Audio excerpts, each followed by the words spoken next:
Hello friends, तो आज की इस वीडियो में हम देखने वाले हैं इलेक्ट्रॉनिकली एक्साइटेड स्टेट। जो भी स्टूडेंट एमएससी कर रहे हैं केमिस्ट्री से, एमएससी के थर्ड सेमेस्टर में उनको क्या मिलती है, फोटो केमिस्ट्री सब्जेक्ट मिलता है। ठीक है ना, काफ़ी अच्छा सब्जेक्ट है, इंटरेस्टिंग है और पढ़ने में काफ़ी मजा आता है। ठीक है, तो आज का जो हमारा टॉपिक होने वाला है वो होने वाला है हमारा सिंगलेट एंड ट्रिपलेट स्टेट। जो हमारी इलेक्ट्रॉनिकली एक्साइटेड स्टेट होती है, मतलब जब हमारा इलेक्ट्रॉन ग्राउंड स्टेट से एक्साइटेड स्टेट में जाता है तो उसके पास क्या होती है, दो स्टेट आती है। कौन सी आती है? Singlet state and triplet state. तो नाम से ही पता चला है, सिंगलेट सिंगल हो गया, ट्रिपलेट में कुछ बढ़ जाएगा।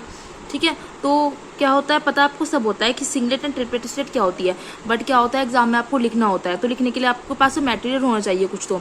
ठीक है, तो मेरी जो वीडियो है वो इसी पर्पज से मैं बनाती हूँ कि आपको पता चल जाए कि आपको एग्जाम में किस तरीके से कैसे क्वेश्चन का आंसर देना है। तो आपको क्या करना है, मैं वीडियो को आपको दिखाऊंगी, आपको वीडियो को पॉज कर लेना है एंड अपने नोट्स को अच्छे से तैयार कर लेना है। तो चलिए वीडियो को स्टार्ट करते हैं। Singlet and triplet state, first of all ये लिखने के लिए आपको क्या लिखना होगा, पहले आपको बताना होगा। ठीक है, ग्राउंड स्टेट के बारे में थोड़ा सा लिखना होगा। जैसे मैंने लिखा है all electron are paired in ground state. आपको पता है जो सभी इलेक्ट्रॉन होते हैं वो पेयर फॉर्म में होते हैं एंड अनपेयर्ड भी होते हैं। तो जो पेयर फॉर्म में होते हैं वो कब होते हैं, ग्राउंड स्टेट में होते हैं। तो यही लिखा है all electron are paired in ground state of most of the organic molecules and each member of a pair has opposite spin as per demand of Pauli principle।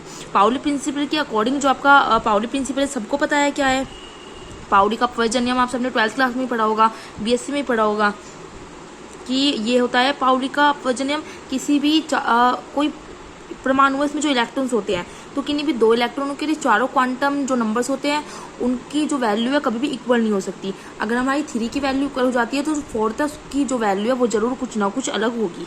ठीक है ना, तो जो इलेक्ट्रॉन्स होते हैं वो पेयर्ड होते हैं ग्राउंड स्टेट में, बट पाउली प्रिंसिपल की अगर जो रूल है उसके अकॉर्डिंग हम देखें जो अपोजिट स्पिन वाले भी उसमें रखे जाते हैं।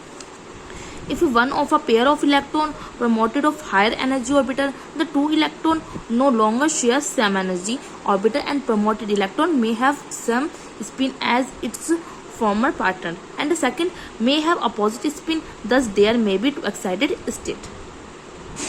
जो वन पेयर होता है इलेक्ट्रॉन का वो क्या होता है, प्रमोट हो जाता है ग्राउंड स्टेट से एक्साइटेड स्टेट में, मतलब वो हायर एनर्जी ऑर्बिटल्स में चला जाता है। ओके, अब आगे हम बात जो करने वाले हैं singlet state and triple state की बात हम करने वाले हैं। तो अब आपको हेडिंग डालना है singlet excited state. Singlet excited state में क्या होता है, when all spin are paired it is called singlet excited state.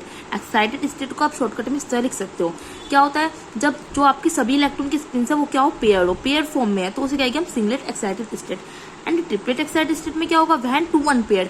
जब हम पेयर्ड की बात करते हैं तो सिंगलेट एक्साइटेड स्टेट आती है, बट जब हमारे इलेक्ट्रॉन्स क्या होते हैं, अनपेयर्ड हो जाते हैं। ठीक है ना, अनपेयर्ड इलेक्ट्रॉन हो जाते हैं। When two unpaired electron have the same spin as it is known as triplet excited state. तो आपको सिंपल सी बात याद रखनी है, अगर पेयर्ड है स्पिन तो आपकी सिंगलेट एक्साइटेड स्टेट होगी, एंड अनपेयर्ड है तो ट्रिपलेट एक्साइटेड स्टेट।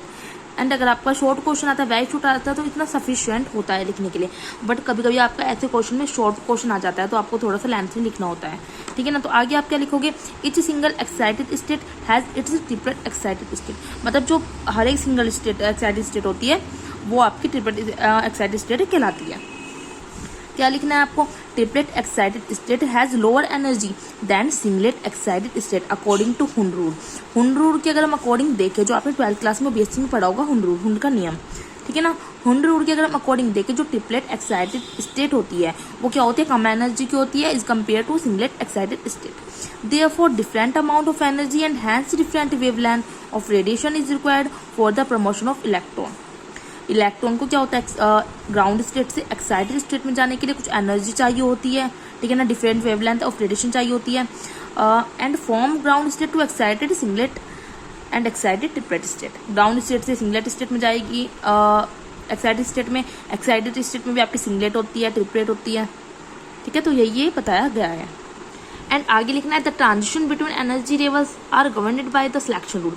अब जो ट्रांजिशन होता है, ठीक है ना, अब जो ट्रांजिशन होता है एनर्जी लेवल्स में वो किसके थ्रू होता है, वो होता है सिलेक्शन रूल्स के द्वारा, according to which certain transition are forbidden.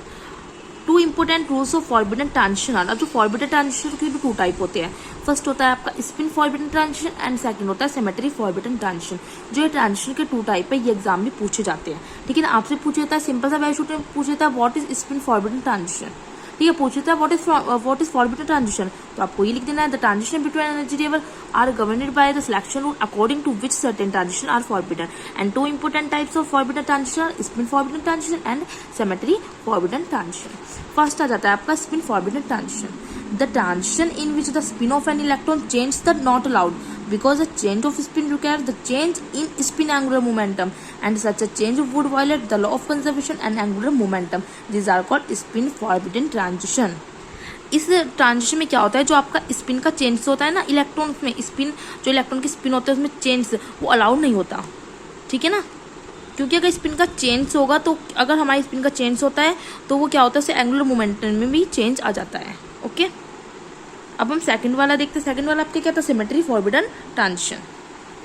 इस सिमेट्री फॉरबिडन ट्रांजिशन में this are transition in which molecule has a centre of symmetry. Okay, इसमें आपको इतना ही लिखना है. अब आपका ये क्वेश्चन कंप्लीट हो जाता है, ये टॉपिक आपका कंप्लीट हो जाता है. अब आपको क्या करना है, मैं स्टार्टिंग से आपको वीडियो दिखाऊंगी.